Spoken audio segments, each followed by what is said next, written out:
Alors aujourd'hui, on va résumer le livre La méthode facile pour écrire comme un pro. Ce livre, c'est quelque chose qui est évident dans notre société actuelle en France, c'est qu'on n'a pas appris à écrire proprement à l'école et ça pour deux raisons. La première, c'est que en fait, on est dans une culture française où on a l'habitude d'avoir un focus sur le raisonnement, la rationalité. C'est ce qu'on a vu dans la vidéo sur l'art oratoire de Stéphane André, sur le résumé de l'art oratoire. Et clairement, c'est ça le problème, c'est qu'en fait, on a appris à habituer notre cerveau à construire un raisonnement extrêmement construit, mais on n'a pas habitué notre cerveau à l'aider à transmettre cette idée. On ne l'a pas habitué à transmettre cette idée à l'oral, mais on n'a pas fait cet exercice non plus à l'écrit. Et du coup, voilà, on a appris à faire des plans en 3 parties, on a appris à avoir un style qui est scolaire. Et on a appris autre chose aussi, c'est à avoir une audience captive. C'est ça la deuxième raison, c'est que quand tu es à l'école, tu écris pour des professeurs et ces professeurs, c'est une audience captive. Ils vont être obligés de lire ta dissertation, qu'elle soit bonne ou mauvaise. Il n'y a rien qui les empêche quelque part de ne pas arriver à la fin de ta dissertation. Alors que quand tu écris sur Internet, là, cette vidéo que je suis en train de faire, quelque part, à tout moment, tu prends le choix de zapper et de passer à autre chose. Ton professeur, si tu es élève et si tu as été élève, il est obligé d'aller à la fin de ta copie. Et c'est ça le problème de l'écriture. Donc aujourd'hui, on a Christophe Cachera qui a construit cette méthode, écrire comme un pro. Et cette méthode, qu'est-ce qu'elle nous dit ? Quelque part, aujourd'hui, une compétence extrêmement utile, c'est l'écriture. C'est comment je vais être capable de transmettre des idées à l'écrit et ces idées, à quel point elles vont avoir de l'impact sur mon interlocuteur. Et c'est ça que Christophe Cachera nous explique. Quelque part, c'est un peu le livre qu'on a vu sur l'art oratoire de Stéphane André, mais à l'écrit. Donc ce livre, tu peux te le procurer sur Amazon dans le lien en description. Et sinon, ce que je te propose, c'est de t'en faire un bref résumé dans cette vidéo. Résumé qui va se faire à partir du sommaire. C'était une conviction déjà avant de démarrer ce projet de résumer tous ces livres sur ma chaîne YouTube, mais là j'en suis convaincu. En lisant le sommaire, on doit être capable de résumer le livre presque sans l'avoir lu. Donc là, ce que je te propose, c'est simplement d'énumérer les différents chapitres et de te donner une vision globale de comment devenir un bon écrivain, enfin en tout cas un écrivain dans ta vie d'active worker. Et ça, tu vas voir que on va se rendre compte très très vite de la structure globale du livre, l'idée globale que Christophe Cachera a voulu nous transmettre. Si tu veux aller plus loin, le livre est vraiment très bien structuré. Chaque chapitre démarre par une petite citation. Il est assez court, extrêmement simple à lire, extrêmement rapide à lire. C'est des principes qui vont te permettre d'avoir énormément d'impact auprès de tes interlocuteurs. Et voilà, donc n'hésite pas à découvrir le livre par toi-même sur Amazon avec le lien en description. Et sinon, moi je te propose de rentrer dans le résumé. Donc d'abord, la préface, elle est réalisée par Jamy Gourmand. Jamy Gourmand que tu connais puisqu'il a participé à l'émission C'est pas sorcier, c'est le fameux présentateur de l'émission. Premier chapitre, comment surnommer le blocage du démarrage. Ça, c'est vrai que c'est d'ailleurs la première phrase de ce chapitre, elle dit tout. C'est finalement écrire n'est pas le problème, c'est commencer à écrire qui est difficile. Voilà, et on a tous connu ça, on est face à une page blanche et on n'a pas d'idée, on ne sait pas comment faire. Donc l'idée, c'est d'abord, sans excès, tu te documentes, tu vas aller chercher à la pêche aux informations, tu vas essayer de te faire une idée du sujet tout simplement avec une recherche Google, en parlant à des gens, en allant interroger des gens dans la rue, où tu veux. L'idée, c'est juste de ne pas entrer dans l'excès, de ne pas être dans cet excès de rationalité dont on parlait au démarrage. Un environnement favorable, tu créeras. De toute évidence, si ton bureau est en bordel, ça ne va pas t'aider à écrire. Un plan ou une liste, tu feras. Structurer tes idées de manière ordonnée, c'est la première étape pour pouvoir écrire de manière posée. Tu te poses simplement la question, tu prends 3, 4, 5 bullet points et tu te dis mais qu'est-ce que je vais raconter? Te forcer, il te faudra peut-être à un moment donné. Il faut s'asseoir et écrire, c'est ce qu'on a vu dans le résumé sur The Art of War. C'est la résistance le plus difficile pour un artiste. C'est s'asseoir et écrire, c'est ça qui est difficile. C'est pas écrire en soi, puisque a priori un artiste, un écrivain, il aime ça, il aime produire. Mais la difficulté, c'est qu'il a plein d'autres choses qui le poussent à faire autre chose. Il peut procrastiner et donc voilà, il faut te forcer à un moment donné à t'asseoir et écrire. Et rien de mieux que d'avoir un bureau rangé. Point numéro 2, comment organiser tes idées? On l'a vu, c'est la structure qui est importante. Donc la première étape, c'était de faire une petite liste. Maintenant, il va falloir aller plus en profondeur. Donc d'abord, ton lecteur, tu connaîtras. Il va falloir t'intéresser à ton interlocuteur. Qu'est-ce qu'il touche? Qu'est-ce qui l'intéresse? Qui est-il? Pourquoi? Comment? Tu vas te poser ces questions-là basiques. Le bon angle, tu choisiras. Tu vas essayer de trouver un angle qui percute, un angle qui va l'intéresser. Pourquoi il vient sur ton contenu exactement? À l'essentiel, tu iras. Tu vas essayer d'être simple. Tu vas essayer de ne pas trop reformuler tes idées parce que sinon, ça va lasser ton interlocuteur et tu vas essayer de ne pas rentrer dans les détails et de ne pas te perdre. Tu vas droit au but. Tu commences par le plus important et ensuite, tu donnes quelques détails, quelques exemples, quelques métaphores. Un bon plan, tu choisiras. Donc là, ici, Christophe Cacheret nous donne plusieurs solutions, plusieurs options. Je ne vais pas rentrer dans les détails ici, mais de toute évidence, voilà, il faut structurer tes idées avec un plan. Troisième point, comment trouver le début qui tue. L'idée pour démarrer en gros ton contenu, c'est ça qui va être le plus important. Si tu as regardé cette vidéo, j'ai démarré avec les 2 problèmes extrêmement importants dans l'écriture, à savoir la rationalité qu'on a en France et le fait qu'on apprend à écrire avec une audience captive, les professeurs, et qu'on n'est pas soumis à cette cruauté des réseaux sociaux qui est que les gens peuvent zapper. Voilà. Donc ça, c'est les problèmes. Et le but, c'est capturer ton attention pour te montrer à quel point c'est important le fait de savoir bien écrire. Droit au but, tu iras. C'est le premier point important dans ce chapitre, comment trouver le début qui tue.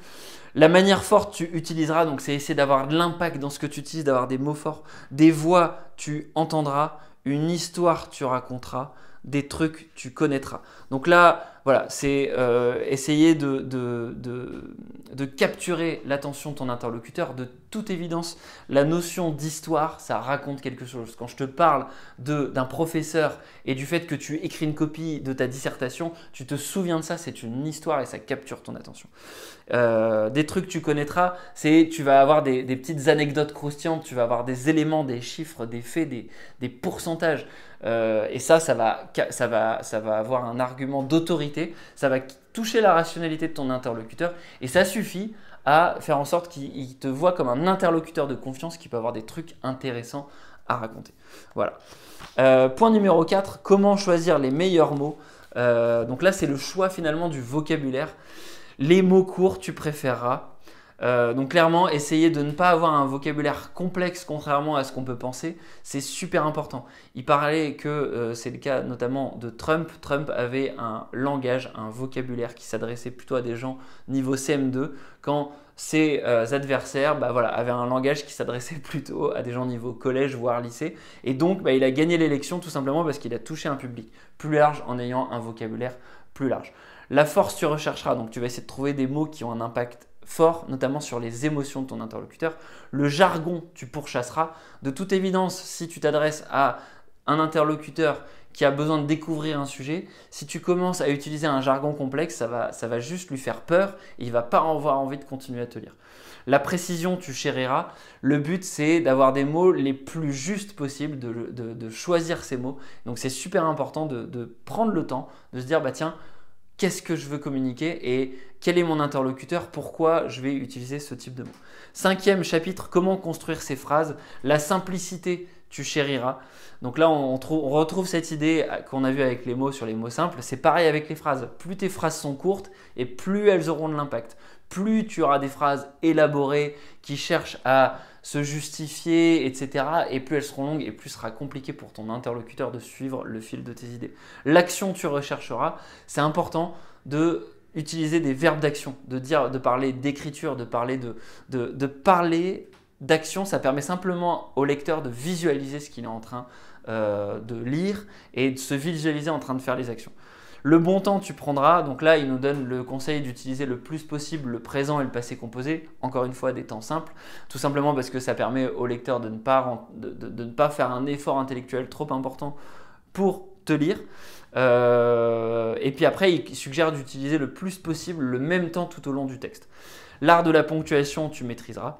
6e chapitre, comment trouver votre propre style. La variété, tu rechercheras. Donc là, ici, on retrouve un peu la même idée qu'on avait vue dans ce livre This book will teach you how to write better. C'est la variété dans la présentation de ton texte. Utiliser des bullet points, du gras, du souligné, de l'italique. Essayer d'avoir un texte qui est homogène mais qui est en même temps varié pour que l'attention de ton interlocuteur, elle se balade un peu dans le texte et elle trouve sa place et qu'elle ait donner envie de lire.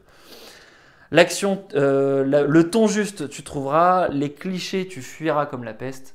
De toi, tu parleras un peu, savoir un peu qui tu es, pourquoi est-ce que tu parles. À tes propres règles, tu te plieras et tu ne copieras point. Donc là, on est vraiment sur les... Je ne rentre pas trop dans les détails ici parce qu'on est vraiment sur des conseils sur le style.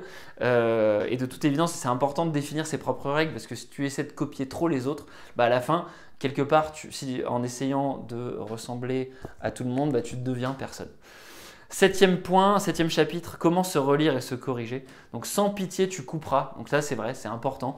On le voit aussi sur YouTube, c'est super important quand tu fais du montage vidéo de couper le plus possible et d'essayer de supprimer un maximum parce que l'attention du viewer est importante. C'est pareil à l'écrit. L'orthographe, tu respecteras. De toute évidence, des fautes d'orthographe qui sautent aux yeux, elles sont horribles et parfois ça suffit à un lecteur pour qu'il parte de ton texte. Tes infos, tu vérifieras.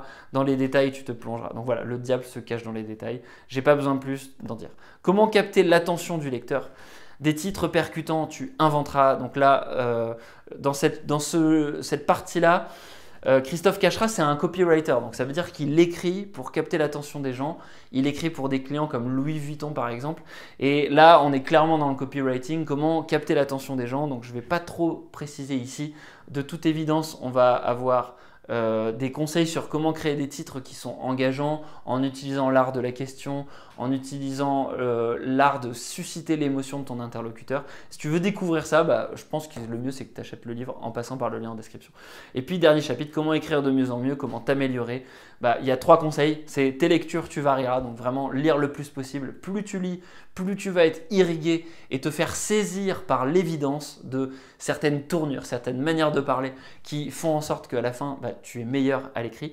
Le style d'écriture, tu exploreras, donc tu vas essayer différentes choses. C'est en essayant qu'on trouve son style.